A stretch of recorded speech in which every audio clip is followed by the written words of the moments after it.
The future of the Star Wars franchise seems to be quite expansive, not just with their books, novels, comics, and video games, but also their live-action TV series, their animated TV shows, and their new Star Wars trilogy that's in the early development phase by Disney and Lucasfilm. This is Mike Zero. Make sure to subscribe if you're new to the channel for future Star Wars content.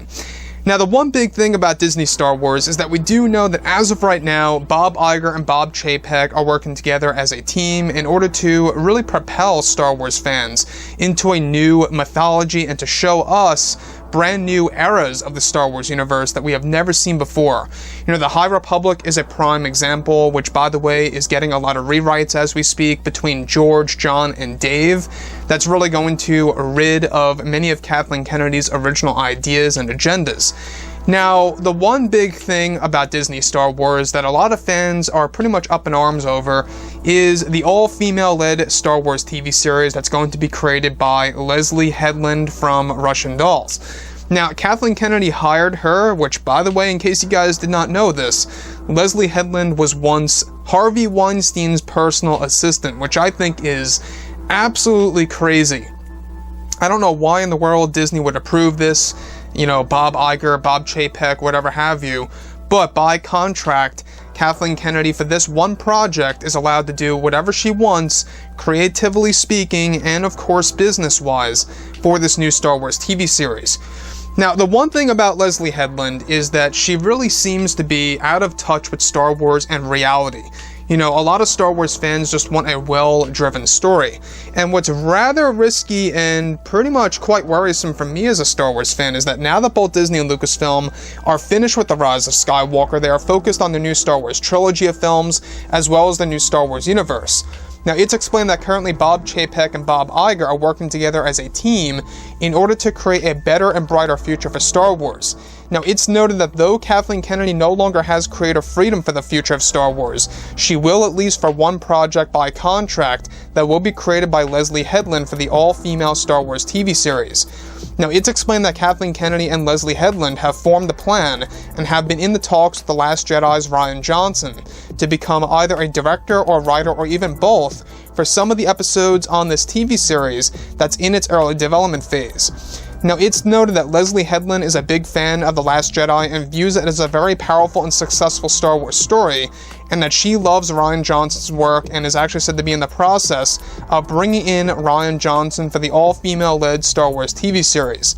Now, it's noted that, however, that Rian Johnson has light plans for a third Knives Out film and is currently working on the sequel and will be released in the near future.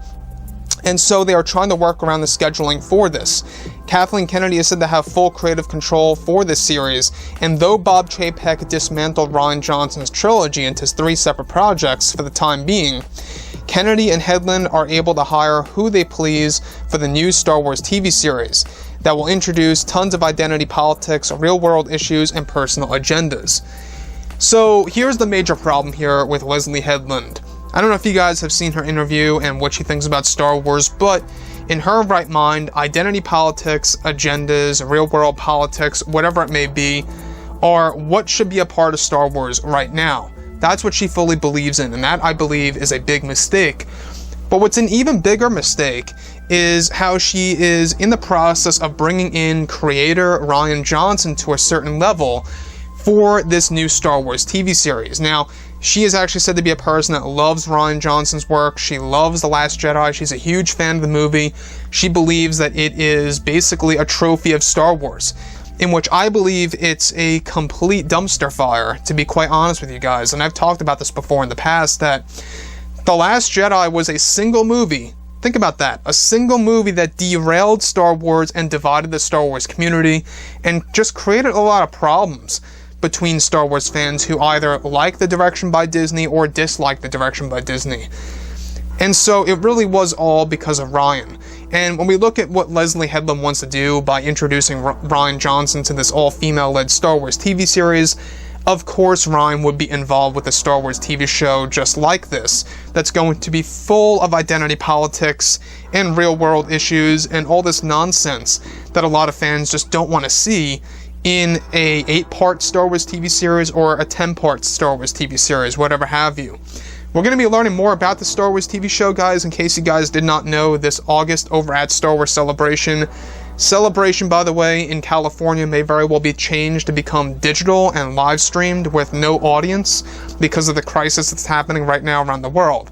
So, I would like to hear what you guys have to say about this entire situation between Kathleen Kennedy returning temporarily for this one project. By contract, she's able to do at least one project with full creative control since Chapek took over as the new Disney CEO and since Iger is now helping out. So the whole thing is a big mess. So anyways, guys, drop a comment below. Let me know anything about all of this in the comments. And if you guys did enjoy the content for today, do make sure to drop a thumbs up on this video to support the channel. I thank you all so very much for the kind support, and I'll catch you guys next time.